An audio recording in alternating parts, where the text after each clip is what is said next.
Assalamualaikum warahmatullahi wabarakatuh. Salam Rahayu, Rahayu, Rahayu. Jumpa lagi dengan saya di channel New Edi Solar Tutorial. Di kesempatan kali ini saya akan meneruskan kerjaan dari episode yang kemarin, yaitu dimana saya mengerjakan Realme 6 Pro dengan kondisi handphone habis kemasukan air, yaitu kemasukan air di dalam mesin cuci teman-teman. Kalian bisa simak di tutorial sebelumnya atau dicek di kolom deskripsi untuk link tutorialnya.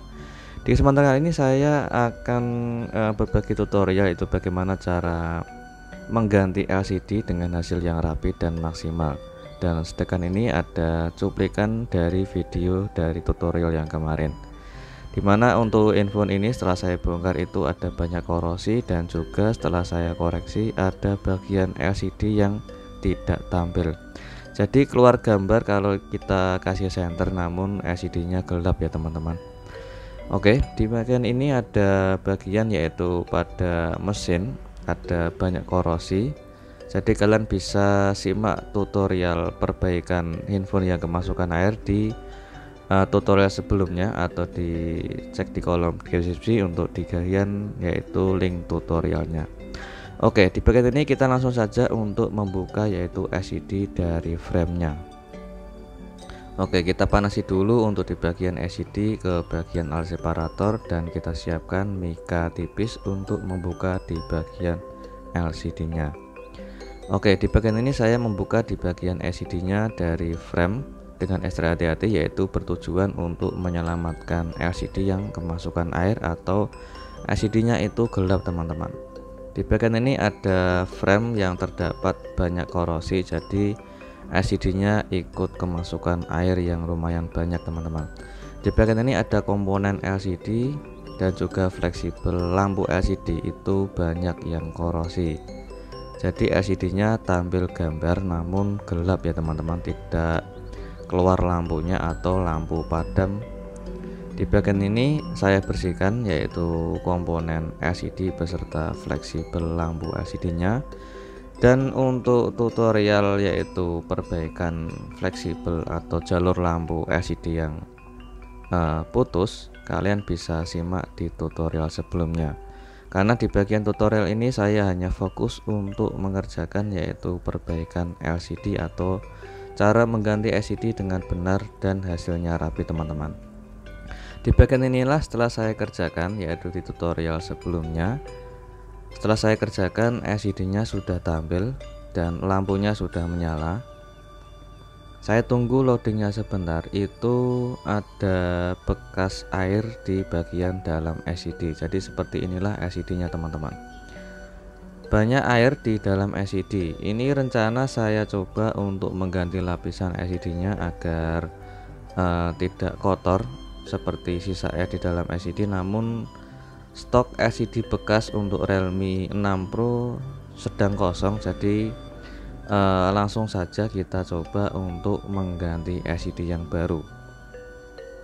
Kalau saja untuk stok LCD bekas untuk mengambil lapisannya itu stoknya ada, saya coba untuk penggantian lapisan dalam LCD-nya saja teman-teman. Dan di bagian ini saya siapkan LCD yang baru yaitu LCD Realme 6 Pro. Oke, kita cek untuk kondisi LCD-nya dulu teman-teman.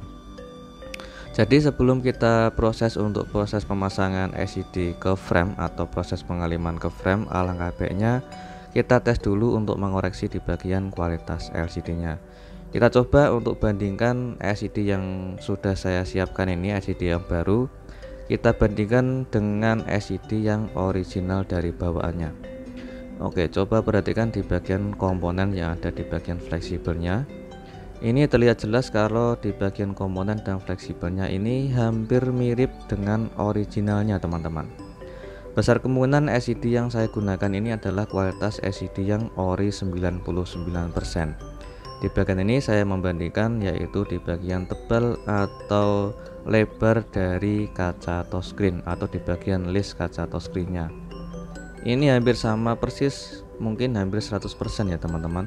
Di bagian komponennya juga hampir mirip, tidak ada perbedaan sama sekali atau tidak ada perbandingan yang begitu jelas, jadi hampir mirip dengan original dari bawaannya.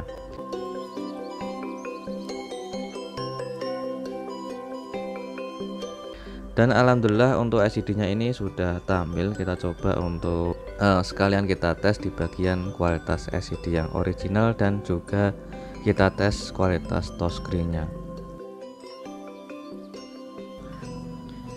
Oke, untuk infonya sudah menyala. Sayang sekali karena ada passwordnya, jadi kita tes apa adanya gini. Untuk kualitas LCD-nya, kontrasnya ini lumayan tajam. Jadi kualitas LCD-nya ini besar kemungkinan original teman-teman.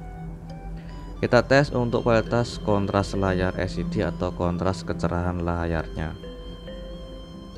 Saya atur untuk redup dan cerah, alhamdulillah bisa berfungsi dengan sangat normal dan touchscreen-nya juga sangat nyaman digunakan.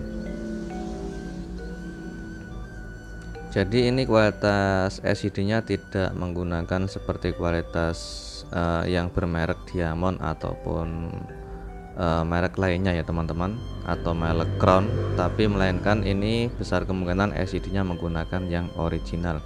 Oke, untuk LCD-nya sayang sekali tidak bisa diperbaiki karena lapisan LCD atau LCD bekas yang hampir sama atau yang tipe sama itu lagi kosong, jadi tidak bisa kita perbaiki atau mengganti lapisan LCD-nya. Di bagian ini sebelum kita pasang LCD-nya, kita bersihkan dulu dari sisa-sisa korosi yang ada di bagian frame teman-teman.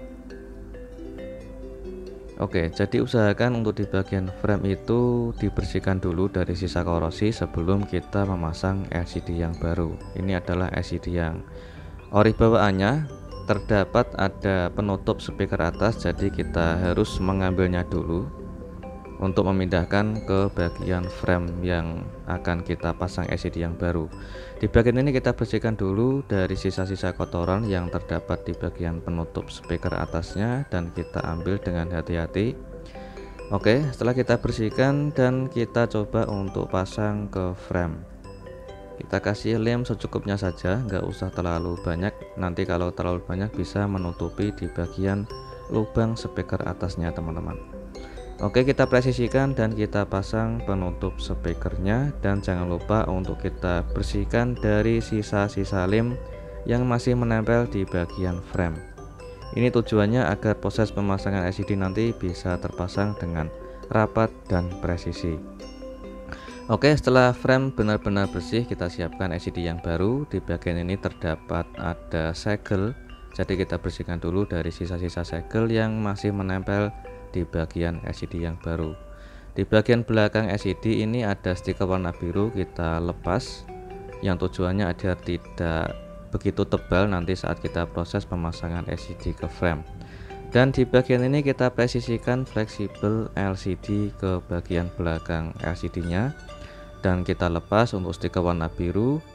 Dan masih ada penutup yaitu di bagian lubang kamera depan, kita biarkan dulu, dan di bagian ini ada sensor proximity, kita gunakan lem warna bening saja teman-teman.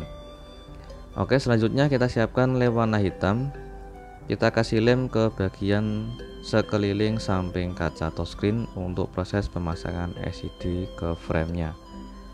Jadi ini terbiasa saya trik menggunakan seperti ini, tidak di bagian frame.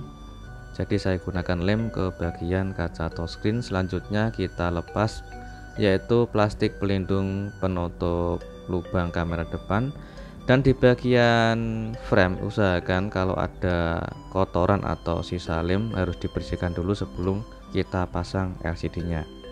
Oke, di bagian ini kita akan proses perakitan mesin ke bagian frame. Oke, kita pasangkan semua untuk di bagian kamera depan dan kamera belakangnya. Oke, selanjutnya kita pasang baterainya dan kita proses untuk perakitannya agar tidak ada yang lupa untuk merakit kembali.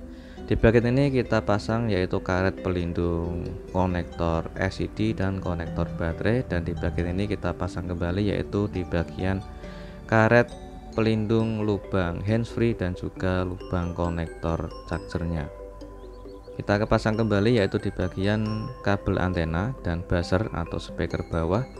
Dan di bagian ini kita bersihkan dulu sebelum kita pasang bezel. Kita bersihkan di bagian yaitu kaca kamera belakang dan di bagian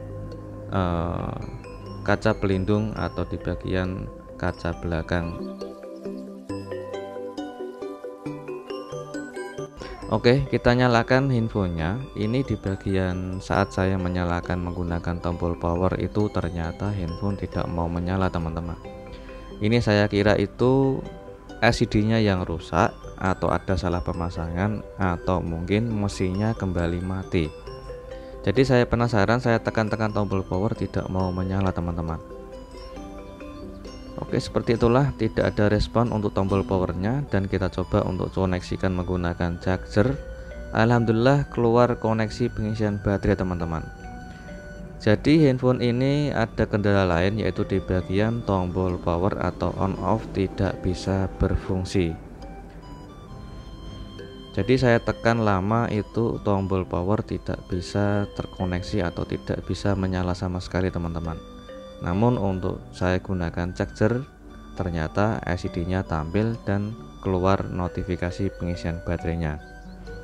Oke, kita langsung saja untuk bongkar kembali di bagian bezel.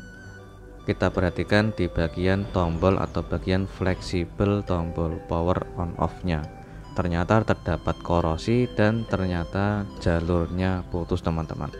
Untuk di tutorial perbaikan tombol on off atau di bagian memperbaiki jalur fleksibel tombol powernya bisa disimak lagi di bagian tutorial sebelumnya.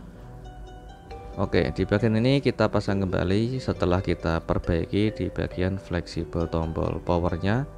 Kita presisikan ke bagian bezel dan kita akan merakitnya kembali. Oke, di bagian ini adalah bagian yaitu fleksibel sidik jari atau finger pin-nya dan kita presisikan bezelnya, kita nyalakan menggunakan tombol power. Dan alhamdulillah untuk tombol powernya bisa bekerja kembali dan bisa berfungsi dengan normal. Selanjutnya di bagian ini kita bersihkan lagi yaitu di bagian bezel ada sisa-sisa lem. Jadi untuk proses pemasangan backdoor atau tutup belakang kita coba untuk bersihkan di bagian bezel dari sisa-sisa lem.